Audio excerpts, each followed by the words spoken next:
fait trop tôt, hein. Ah, ça filmait là. Oui, ça filmait. Salut, moi c'est Sophie. Il y a quelques mois, je m'étais lancé le défi de tirer une activité au hasard dans un guide touristique, ce qui m'a amené à faire un baptême de l'air. J'ai décidé de renouveler l'expérience, toujours avec ma sœur Chloé. On a donc refait un tirage au sort. Ok Google, choisis un nombre entre 1 et 450. 414. Nous partons sur une randonnée du dolmen du Chanet. Le but de ces vidéos, découvrir de nouveaux lieux, apprendre de nouvelles choses, vivre de nouvelles expériences et surtout sortir de ma zone de confort. On dirait pas mais ça s'arrête jamais de monter. J'en peux plus. Nous avons 6 km de marche, approximativement 2 heures. La remontée s'effectue sur un large chemin un peu abrupt avant de rejoindre la maison forestière. Est-ce qu'on est autant enjoué que la première fois? On est un peu plus dubitatif. On n'a pas un temps fou. Il y a des gouttes de pluie sur le pare-brise. Mais je suis sûre que ça va être exceptionnel.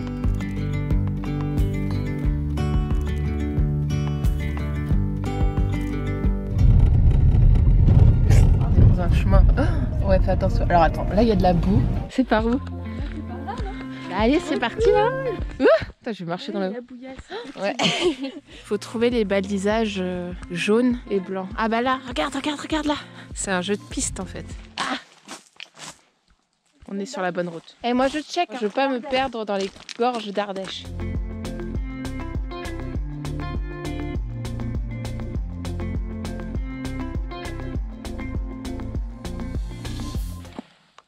Oula.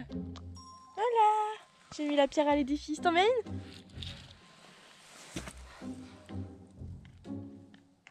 Ouais. On continue. Ouais, non, on est bien là. On est tranquille, il n'y a personne. Ah oui, on n'a pas dit le jour. On est le 26 décembre, donc le lendemain de Noël en fait. Je crois que les gens sont en train de digérer les dindes et autres. Oh, arrête, j'ai peur. Oh non. Ah, ça m'a vraiment fait peur. Oh non, pas les chasseurs. Ah, j'aime pas ça. Ils me pourrissent mes balades. Mais tu te rends compte que c'est la deuxième fois que je filme, on entend un coup de feu. C'est la deuxième fois en même pas un mois. Non, 2. Oh là là, mais ça me fait vraiment peur. Ah, j'aime pas. Qu'est-ce qu'on fait? Bah, de toute façon, on est lancé. Hein. Mais c'est ça les chiens en fait. Oh, bah oui. C'est les chiens de chasse. Parce que je me suis renseignée du coup sur la chasse. Il y a des accidents parce qu'en fait, il y a certains chasseurs qui ne respectent pas les règles de chasse. Après, ça y est, il a eu son gibier là, non? Trop bête. Reste près de moi, Chloé, moi je suis rouge. On marche sur les traces des Cro-Magnons, là, t'en as conscience? Ah bon? Dans la région, il y avait des hommes de Cro-Magnon. Un site archéologique.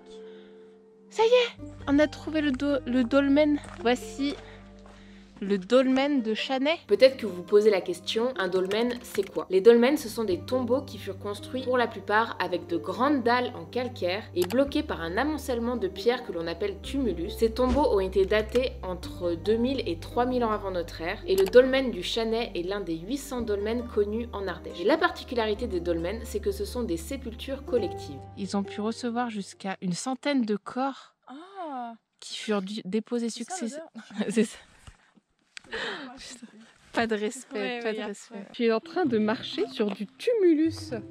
Te rends-tu compte? Ah pardon, c'est grave ou pas? Je peux Bah, monter dessus? non, non, marche pas sur les tumulus. Voilà, allez. Et là encore aussi c'est du tumulus. On a trouvé notre petit spot pour manger. Hein. Là on a la table. Grosse table. On a une grosse table. Non c'est pas vrai, faut pas manger dessus. Super bonne les chips. On est dégoûtante.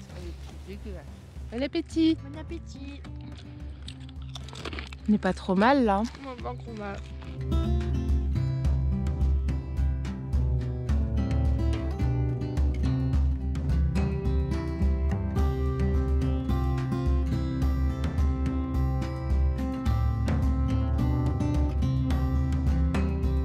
Au revoir la petite chambre funéraire, le tombeau.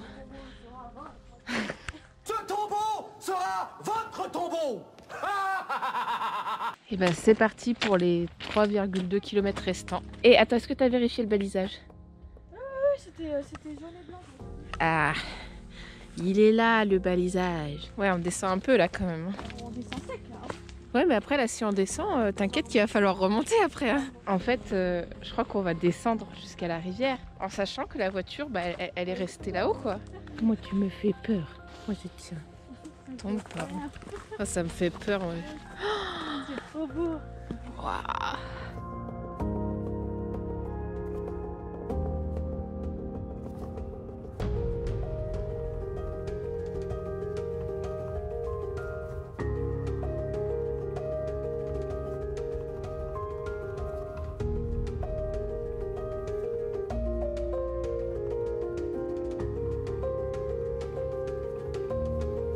arrivé en bas.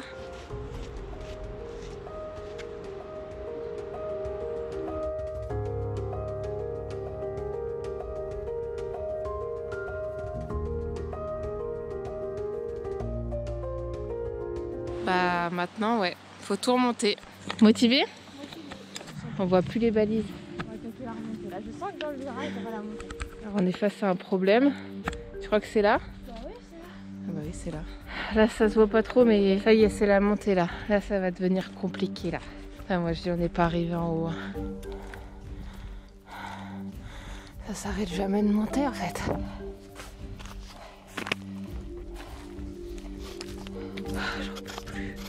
En plus, on entend les chiens des chasseurs à nos trousses. On retrouve la civilisation, là il y a un pont. On arrive. On entend des voitures. Il y a une route. Ça y est. C'est dur. Fin de la première étape. Est-ce qu'elle était bien cette balade, Chloé? Elle était magnifique. C'était une balade trop belle parce qu'en fait c'était beaucoup dans la forêt. Et par moments il y avait des percées où il y avait des magnifiques vues sur les gorges de l'Ardèche. C'était vraiment trop beau. Donc toute la première partie de la balade c'est cool, c'est chill, c'est en mode descente. Puis après, mais le retour... 2 mots à retenir. Mais oui, c'est vrai qu'il y C'est quoi avait les ça 2 aussi. mots à retenir? Attention et ça glisse. Non, regarde tes pieds, regarde tes pieds. Attention, ça glisse. On pose bien ses appuis, un pied après l'autre, et on ne meurt pas. Là, c'est super dangereux. Attention, attention. Ah oui, bah là, tu peux mourir. Fais attention, tu mets les pieds parce que là, ça glisse. Ça glisse. Ouh, et... Double chute. Il est 14h30.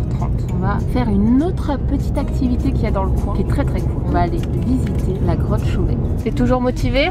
Ah oui, tout à fait. Là, c'est bon, je me suis remis de mes émotions. Oui, voilà. On appelle ça des émotions. Des émotions. Et je suis repartie en avant Guingamp. En avant? Guingamp. En avant Guingamp? Je sais pas. Mais tu as quel âge? Ce qu'il faut savoir, c'est que la grotte Chauvet 2 n'est pas une vraie grotte. C'est une restitution construite dans le but de protéger des joyaux d'art rupestre présents dans la grotte originelle, que l'on a daté d'environ 300 000 ans avant notre ère, tout en les partageant quand même au grand public grâce à une réplique la plus fidèle possible. Les images que vous voyez là sont issues d'un projet étudiant auquel j'ai participé en 2014 quand j'étais à la fac. On a eu la chance de pouvoir filmer le chantier de la grotte Chauvet 2 en construction. Leur défi était de recréer les parois, les sols, la voûte, les dessins et même l'ambiance humide et froide d'une vraie grotte souterraine pour que la visite de la grotte Chauvet 2 soit la plus immersive possible. Pour ça, de nombreuses personnes ont collaboré sur ce projet, des scientifiques, des artisans, des artistes, et il a fallu 1 an et demi pour construire la réplique de la grotte, et aujourd'hui, j'y retourne 8 ans après. On est en retard pour la visite. Vite. Alors c'est bon, on est arrivé. Bon, par contre, j'avais pas le droit de filmer à l'intérieur. Du coup, je vous retransmets les images officielles du site pour vous donner un petit aperçu de cette visite.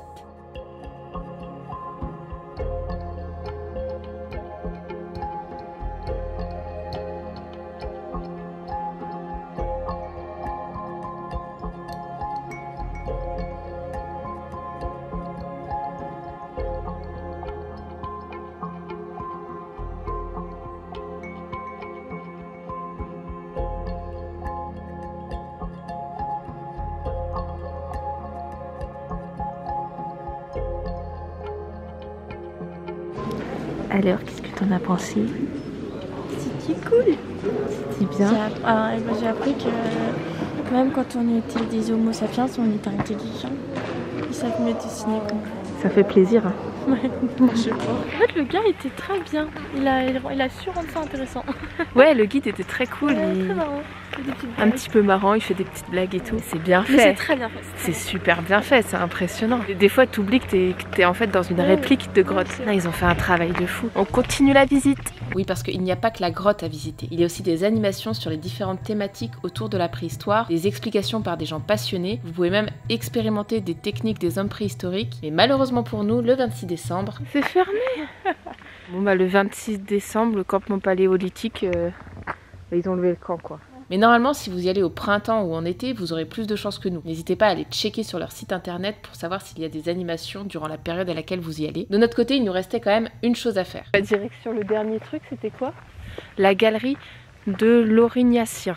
Ouais, je pense qu'en fait, dernière entrée, 17h30. Ouf, on a eu chaud. L'Aurignacien, c'est la culture des premiers Homo sapiens arrivés en Europe il y a près de 45 000 ans. Cette culture a duré jusqu'à environ moins 35 000 ans. Les chasseurs-cueilleurs aurignaciens étaient des nomades. Ils vivaient dans un climat froid, environ 5 degrés de moins qu'à notre époque, dans des campements en plein air ou à l'abri à l'entrée des grottes. Mais ils n'habitaient pas à l'intérieur. De quoi? Je trouve pas si gros que ça. C'est l'ours, ça. C'est Mani. C'est Mani. Et c'est à taille réelle, là. Parce que là, le truc, il est énorme, là. Là, regardez. Il est plus gros que le mammouth. Donc, il gravait avec ça, en fait, sur les parois. En fait, elle prenait de la poudre, de l'argile, je pense. Ah, il souffle dessus. Vraiment en mode pochoir, en fait. Ça, c'est du charbon. Et ça, c'est quoi? C'est le taponnage. Ah, et ça, c'est le taponnage, donc c'est la main positive. Ça, c'est pour graver, donc, soit au doigt, soit avec un bâton. Donc ça, c'est quand la paroi est un peu plus molle, argileuse, et ben, ils pouvaient directement façonner sur la paroi pour faire les dessins, et pas appliquer de la matière. Et donc là, on a le fusain. Donc ça y est, on a terminé la galerie de l'Aurignacien. Mais du coup, il y a aussi un autre truc qu'on a appris ici. On pensait que les Homo sapiens se servaient des grottes comme un lieu d'habitat, mais en fait, c'est une idée reçue. Les grottes, en fait, elles étaient hyper dangereuses, c'était humide, sombre, il faisait super froid. En fait, c'était pas du tout adapté. Il y avait potentiellement des ours, d'autres animaux dangereux. Ils disaient beaucoup parce qu'ils disaient qu'ils étaient souvent. On a retrouvé, je sais plus combien de crânes d'ours dedans. Les êtres humains, en fait, ils s'en servaient juste comme lieu sacré, comme lieu pour faire les peintures rupestres comme on a vu là, mais en fait ils s'en servaient pas du tout comme habitation. Comme habitation, enfin du moins c'est ce qu'on pense, c'est ce que les scientifiques pensent d'après ce qu'ils ont pu observer. Ils peignaient, ils repartaient. C'est une galerie d'art en fait. Ils cherchaient aussi un peu la spiritualité dedans. Et ben ça c'est la fin. Et bien sûr moi j'ai encore vidé la boutique. Petit point lecture, parce que vu le temps que j'ai mis à monter cette vidéo, j'ai eu le temps de lire tous les livres que j'avais achetés. Je vais commencer par le petit livre de La Grotte Chauvet-Pont d'Arc. C'est un livre qui résume bien la visite de la grotte et qui rentre un peu plus dans les détails des différentes peintures, des techniques utilisées. Ça me permet de garder en mémoire les magnifiques dessins qu'on a pu voir et de pouvoir approfondir certains détails. C'est concis, clair, bien illustré, franchement je recommande. Ensuite, il y a le livre-jeu Mission Préhistoire. C'est un livre dont vous êtes le héros. Vous incarnez un enfant dans un clan de chasseurs de mammouth il y a 18 000 ans. Je l'ai testé avec Chloé et je crois qu'on est morte 2 ou 3 fois. Il est très cool mais pas si facile que ça. J'ai aussi acheté une BD Chronique du Pont d'Arc, L'enfant d'un autre. Je l'ai trouvé super chouette parce que l'histoire se passe dans les gorges de l'Ardèche mais avec une vision d'il y a 300 000 ans. Donc les paysages sont complètement différents de ceux qu'il y a actuellement. On entre dans le quotidien d'Arc. Arc, c'est le personnage principal qui est séparé de sa tribu et qui peine vraiment à se faire accepter dans une nouvelle tribu. Son quotidien nous amène à entrer dans la grotte Chauvet et on peut voir la réalisation des dessins que l'on a pu voir aujourd'hui dans la grotte avec une petite touche de fantastique, ce qui rend la BD très très agréable à lire. Et pour finir, mon livre préféré, c'est 33 idées reçues sur la préhistoire. Tout est dans le titre. L'auteur Antoine Balzo revient sur les idées reçues qu'on a tous sur la préhistoire. Il précise souvent que tout ce qui concerne la préhistoire, ce ne sont que des théories scientifiques, mais que dans la plupart des cas, on ne peut pas être sûr à 100% de ce qu'on affirme. Parmi ces idées reçues, on a l'homme qui descend du singe, Lucie qui est notre ancêtre, les hommes préhistoriques qui vivaient dans des grottes, l'homme au sommet de l'évolution. Si vous pensez que les phrases ci-dessus sont vraies, je vous conseille fortement de lire ce livre. C'est très bien expliqué, facile à lire avec de belles illustrations, c'est un coup de cœur pour moi. Et maintenant on retourne dans la voiture pour vous donner notre ressenti sur cette journée. Mais je trouve que c'est bien de faire les deux, tu fais une petite activité qui te sèche, genre, petite activité, genre grosse rando qui te sèche, et puis après, petit musée, tu te cales, tu regardes des films informatifs et tout, tu te cultives un peu. Cette journée était orientée préhistoire, nature, grotte. Tu mets une note de combien à cette journée? Ah, j'ai vraiment aimé. Franchement, je vais lui mettre la note de 8. Ah, 8 quand même. Ah oui, j'ai vraiment apprécié. Voilà. Oh. Et maintenant, 2h30 de route pour rentrer, quoi.